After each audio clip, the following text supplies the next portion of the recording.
నమస్తే, welcome to frankly with Telakapalli. సమకాలీన రాజకీయ అంశాలు, లేటెస్ట్ పొలిటికల్ అప్డేట్స్ అందించడానికి మనతో పాటుగా సీనియర్ సంపాదకులు తెలకపల్లి రవి గారు ఉన్నారు.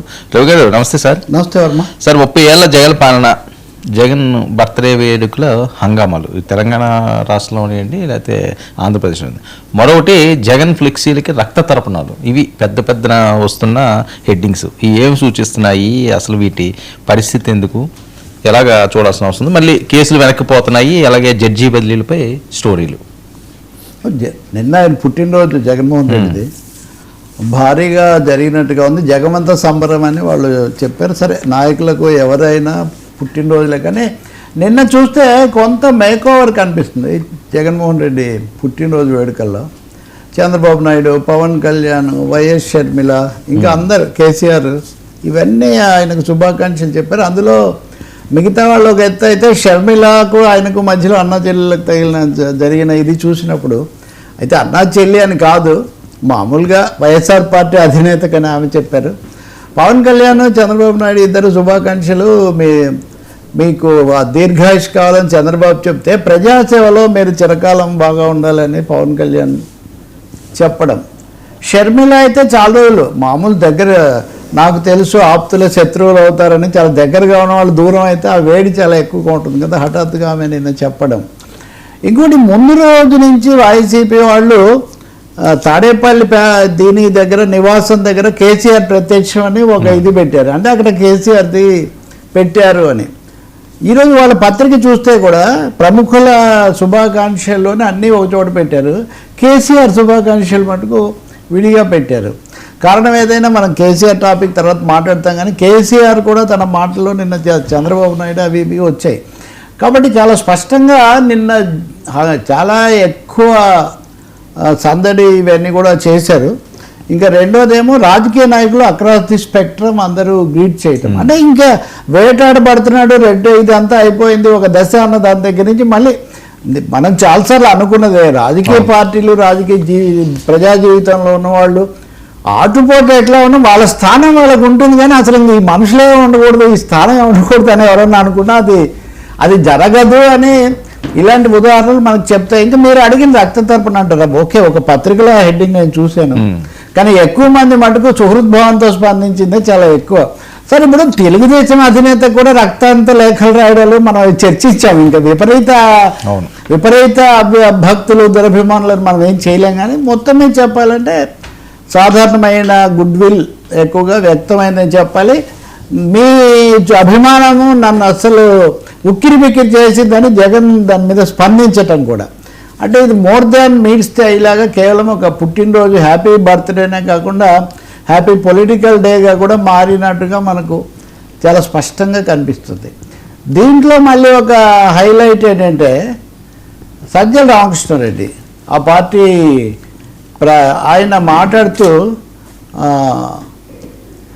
జగన్ మేము మళ్ళీ అధికారంలోకి వస్తాము, మామూలుగా కాదు 30 ఏళ్ళు పాలిస్తాము, వీళ్ళందరినీ కూడా మళ్ళీ తప్పు చేసిన వాళ్ళందరినీ కూడా పెడతామని. ఈ 30 ఏళ్ళ దాకా ఎందుకు, అసలు ఈ 3 ఏళ్ళు ఇంకా ఈ ప్రభుత్వం ఉంది, ఈ ఎన్నికలు, ఇదంతా కాకుండా వాళ్ళ పత్రికలు చూస్తే 2 ఎడిషన్స్లో సమానంగా లేదు ఈ శీర్షిక. ఒక దాంట్లో ఇది ఉంది, ఇంకో దాంట్లోనేమో మామూలుగా ఉంది. మరి ఏం జరుగుతుందో తెలియదు, కానీ కొంతమంది ఉద్దేశం ప్రకారం మటుకు ఇప్పుడు ప్రజల ఆమోదము లేకపోతే అభిమానం పొంది దీన్ని నిలబెట్టుకునే బదులు 30 ఏళ్ళు ఇంకోటి ఇవన్నీ ఇప్పుడు మాట్లాడటం ఇది ప్రతికూలమైన దీంట్లో ఉంది కదా, వచ్చిన తర్వాత కదా చెయ్యాలి అన్న మాట ఒకటి వినిపించింది. ఇంకా ఆ తర్వాత షర్మిల మాట్లాడారు కాబట్టి రాజకీయంగా ఏమన్నా సన్నిహితం అవుతారేమో అని, ఇవన్నీ I think too much of reading. శుభాకాంక్షలు అవి చెప్పడం ఇట్లాంటివి జరుగుతుంటే విజయసాయి రెడ్డి కూడా చెప్పారు ఉదాహరణకు, అందరు మోర్ యాజ్ వైసీపీ అధినేత అన్నట్టుగా. నాకు బాగా గుర్తుంది, హైదరాబాద్లో శాసనసభ ఉన్నప్పుడు కూడా జగన్ పుట్టినరోజుకు చంద్రబాబు నాయుడు స్వయంగా ఆయన టేబుల్ దగ్గరికి వెళ్ళి అభినందించాడు అనమాట. ఆయనతో పాటు ఉమామహేశ్వరరావు, దేవినేని ఉమా, వీళ్ళందరూ కూడా వెళ్ళారు. జగన్ ఫార్మల్గా స్పందించారు, కానీ కాబట్టి ఆ వరవడి ఉంది ముందు నుంచి, అంతకు మించి కాదు. కానీ వాళ్ళైతే మటుకు రాజకీయంగా జగన్కి ఒక ఊపు తెచ్చిన విషయం ఇది, జగమంత సంబరం అన్న స్థాయిలోనే వాళ్ళు స్పందిస్తూ ఉన్నారు. సజ్జలు అయితే ఒక 30 ఏళ్లకు జగన్ శిబిరంలో ఒక ఆయన మాట్లాడుతూ 30 ఏళ్ళు ఇవన్నీ ఎందుకు ఇంత పెద్ద పెద్దవని ముందే అవతరాలను సిద్ధం చేసేటట్టుగా ఉన్నాయి. ఇంత ఎక్కువగా మనం స్పందిస్తే ఇంకా అవతరాలు మళ్ళీ దానికి తగినట్టుగా కౌంటర్స్ చేస్తారు కదా అనే మాట ఒకటి వినిపించింది. బట్ ఓకే, అంతకుముందు కూడా మనం మాట్లాడాం విమానంలోకి ఎక్కగానే అక్కడ అనేది అంతా కొంచెం. ఒక్కటైతే నిజము, ప్రజల్లో ఒక స్థానం అయితే ఆయనకు ఉంది. ఇది ఆయన కార్యకర్తలు, ఆయన బలము, ఆయనకున్న స్థానం అయితే అట్లా కాపాడుకుంటున్నారు అనేది ఒకటి అర్థమవుతుంది. ఇంకా తర్వాత ఏం చేస్తారు అంటే రాజకీయంగా సరైన నిర్ణయాలు తీసుకుంటే సరైన భవిష్యత్తు ఉంటుంది, లేదు. సార్ కేసులు వెనక్కిపోతాయా జడ్జి బదిలీపై స్టోరీ? ఇది పెద్ద విషయం అండి వాస్తవానికి. దీని మీద కూడా వాళ్ళు ఈరోజు కౌంటర్ బలంగానే వేశారు. ఒక జడ్జి బదిలీ అయితే అసలు ఎన్నిసార్లు ఎంతమంది బదిలీ అవుతారండి కోర్టుల్లో? హైకోర్టులో రిటైర్ అవుతారు, అసలు రిటైరే అవుతారు. సుప్రీంకోర్టునే తీసుకుంటే రాజ్యాంగ కేసులు చూస్తుండగానే ప్రధాన న్యాయమూర్తులే రిటైర్ అయిపోతుంటారు. దాన్ని బట్టి ఇంకా కేసులు అంటే మన న్యాయ వ్యవస్థ ఒక మనిషి అటు ఇటు మారితేనో లేకపోతే ఆలస్యమైతేనో అయ్యేంత దుర్బలమైందని ఒకటి. వైసీపీ వాళ్ళ ఆర్గ్యుమెంట్ ఏంటంటే ఈ కొన్ని పత్రికలు ఎందుకు దీన్ని ఇంత పెద్దవి చేస్తున్నాయి, న్యాయ వ్యవస్థలో జడ్జీలు రావడం పోవడం జరుగుతూనే ఉంటుంది కదా. జగన్ కేసులు వెనక్కు అంటే అసలు ముందుకు ఎక్కడ వచ్చాయి? ఇంతవరకు జగన్ కేసుల్లో నిర్ణయాత్మకంగా పలానా మొదట్లో అరెస్ట్ చేయడం అదంతా అది కాంగ్రెస్ వాళ్ళు రాజకీయ కక్షతో చేశారు. తర్వాత అవి అక్కడే ఉన్నాయి. ఎంతమంది వచ్చినా ఏమీ జరగలేదు కదా. ఆయన బయటే ఉన్నారు, ఆయన హాజరవుతున్నారు. తొందరగా ముగిస్తే సరిపోతుంది, తొందరగా ఈ కేసుల నుంచి విముక్తి కావాలని జగన్మోహన్ రెడ్డి కోరుకుంటాడు. కానీ ఈ కేసులు ఇలాగే పెండింగ్లో ఉండాలి, వాయిదా ఉండాలని ఆయన ఎందుకు కోరుకుంటాడు? పైగా న్యాయ వ్యవస్థలో బదిలీ జరిగిన దానికి ఈ పత్రిక ఎందుకు ఇలాంటి కథనాలు ప్రచురిస్తుందని వాళ్ళు చాలా కౌంటర్ ఆర్గ్యుమెంట్స్తో చేస్తున్నారు. నిజంగా ఇది ఒక ప్రశ్నే.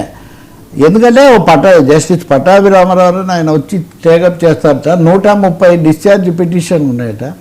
ఇవన్నీ ఎప్పుడు తేలుతాయి? గతంలో తెలంగాణ హైకోర్టుకు ఏప్రిల్ నాటికి వీటిని మేము పరిష్కారం చేస్తాము, మనుషులు లేరని చెప్పారు. ఇప్పుడు ఏప్రిల్ కొత్త సంవత్సరం మళ్ళీ జనవరి రాబోతున్న సమయంలో ఇప్పుడు మళ్ళీ న్యాయమూర్తి బదిలీ అయ్యారంటే మళ్ళీ కొత్తగా వచ్చే న్యాయమూర్తి మళ్ళీ ఇవన్నీ తెలుసుకోవాలి కదని. కానీ నేను అనేది ఏంటంటే శిక్షలు ఖాయమైపోయి ఇంకేదో జడ్జీలను మారడం వల్ల ఇది జరుగుతుందా? రెండోది ఇది చాలా కింద కోర్టు కదా. సిబిఐ కోర్టు ఏం చెప్పినా తర్వాత హైకోర్టు, సుప్రీంకోర్టు, బెంచీలు ఎన్నో దశలు ఉంటాయి కదా. ఇది అసహనం. అదే జగన్ కేసుల మీద, ఎవరి కేసుల మీద అయినా కానీ, ఇప్పుడు ఉదాహరణకు చంద్రబాబు మీద కేసులు రద్దు చేశారు. ఆ రద్దు చేసిన రికార్డులు మాకు ఇవ్వమని ఒక ఆయన ఏసీబీ కోర్టులో చేస్తున్నాడు. ఇంకా ఇప్పుడు మొన్న ఎవరు డాక్టర్ సునీత కేసు వచ్చింది. ఆ విషయంలో కూడా కోర్టు పాక్షికంగా తప్ప మిగిలినది మేము పరిశీలించామని చెప్పారు. ఇప్పుడు ఆ వార్త కూడా ఈరోజు రాస్తున్నారు ఏమని, వాళ్ళకి సంబంధించిన 7 ఎకరాల భూమి ఏదో వీళ్ళు ఆక్రమించారు, వీళ్ళ హయాంలో తప్పు చేశారని.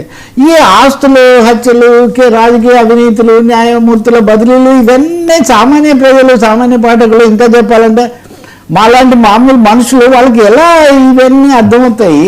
వీటిని ఎందుకు పెంచి కథల్లాగా రాస్తున్నారో అర్థం కాదు. నిజంగా వాళ్ళ ఆస్తులు ఆక్రమించుకుంటే అందరికీ వనరులు ఉన్నాయి. లాయర్లు, డాక్టర్లు, పెద్ద కోటీశ్వర్లు వాళ్ళు చూసుకోవాలి. కానీ అన్ని ప్రజా సమస్యలు ఎందుకు అవుతాయో తెలియదు. కానీ బహుశా ఈ విషయం మీద మనం న్యాయ కోవిధులను, తర్వాత దర్యాప్తు మా పూర్వ అధికారులను కూడా మనం ఇంటర్వ్యూలు చెయ్యాలి కూడా, తెలుసుకోవాలి వాళ్ళు ఏమనుకుంటున్నారని. కానీ బదిలీలు జరగవని ఎవరు చెప్తారు? కానీ దీంట్లో సంకేతం ఉందా? ఉంటే కింద మోదీ గారి త్రిశూల వ్యూహంతో దేశం అంతా ఇదైపోతుంది కదా. నిజంగా ఇది వ్యూహాత్మకంగా జరిగిందని భావించేటైతే, కథనం ఇచ్చేటైతే అప్పుడు మోడీ ఆశీస్సులు ఉన్నాయి అని భావించాలి, అంతే కదా. దాన్ని మళ్ళీ రాజకీయంగా వచ్చేసరికేమో కాదు, కేంద్రంలో చంద్రబాబు గారు వెళ్ళి చక్రం తిప్పి చక్రం అడ్డం వేశారు, మోదీ చాలా కోపంగా ఉన్నాడని కథలు. కాబట్టి ఇవన్నీ పొంతన లేని వ్యవహారాలు. నేనేమంటానంటే వ్యక్తిగతమైన ఇష్టాలు, కోపతాపాలు, వ్యతిరేకతలు, అభిప్రాయాలు ఎవరికైనా ఎవరి మీదైనా ఉండొచ్చు. కానీ ఒక వ్యవస్థాగతమైన సూత్రాలు, సిస్టము, దాని గురించి ఎవరైనా ఎలా చేస్తారు? కాబట్టి నేను అనుకుంటాను తక్షణమే పరిష్కారం అయ్యే కేసులు కాదు ఇవి. ఖచ్చితంగా కొన్ని సంవత్సరాలు పడతాయి. ఇక పైగా న్యాయమూర్తుల ఆలోచన మీద కూడా ఆధారపడి ఉంటుంది. కాబట్టి దీని మీద ఎందుకు అంటే వర్మ చాలాసార్లు చర్చించుంటాం. ఇది అయిపోయింది, అది అయిపోయింది, సుప్రీంకోర్టులో ఆ ఉపాధ్యాయ కేసు వేశారు, ఏడాదిలో తేల్చమన్నారు, అయినా తేల్చలేదు. ఏ కేసు తేలుతుంది? ఇప్పుడు అనర్హత పిటిషన్ల మీద మన స్పీకర్ గారు చేశారు, అదేమీ నడుస్తుంది కదా. న్యాయ ప్రక్రియ అనేది ఎవరి కోసం? హడావుడి పడ్డమో వాళ్ళు చెప్పిందో చెయ్యరండి. భారత ప్రధాన న్యాయమూర్తిగా వచ్చిన జస్టిస్ సూర్యకాంత్ గారు పెండింగ్ కేసులు పరిష్కరించడం కోసం నిన్న ఆదివారం నాడు కూడా సమావేశమయ్యారు. నిన్న ఆదివారం నాడు కూడా ఆయన కోర్టు ఏర్పాటు చేశారు. అది భారతదేశంలో కోర్టుల యొక్క పరిస్థితి. సో జగన్ కోసం కోర్టులు అయితే ఏమీ మారే ఇది ఉండదు కాబట్టి చూడాలి ఇంకా మరి మనం. సార్ పవన్ కళ్యాణ్ మరో అడుగు, ఆయనపై అసభ్య కామెంట్స్ మళ్ళీ బూతులు మొదలయ్యాయి. ఫస్ట్ పాయింట్ పవన్ కళ్యాణ్ సంబంధించి ఇప్పుడు పదవి బాధ్యత అని ఆ పార్టీలో ఉన్న ఎమ్మెల్యేలు, ఎంపీలు, కార్పొరేషన్ల చైర్మన్లు, అలాగే జిల్లాల్లో మార్కెట్ కమిటీల వాళ్ళు ఇట్లాంటి వాళ్ళందరినీ కూర్చోబెట్టి సమావేశం వేసి వాళ్ళతో ముఖాముఖి మాట్లాడాలి. మొత్తం మీద గ్యాప్ వచ్చింది.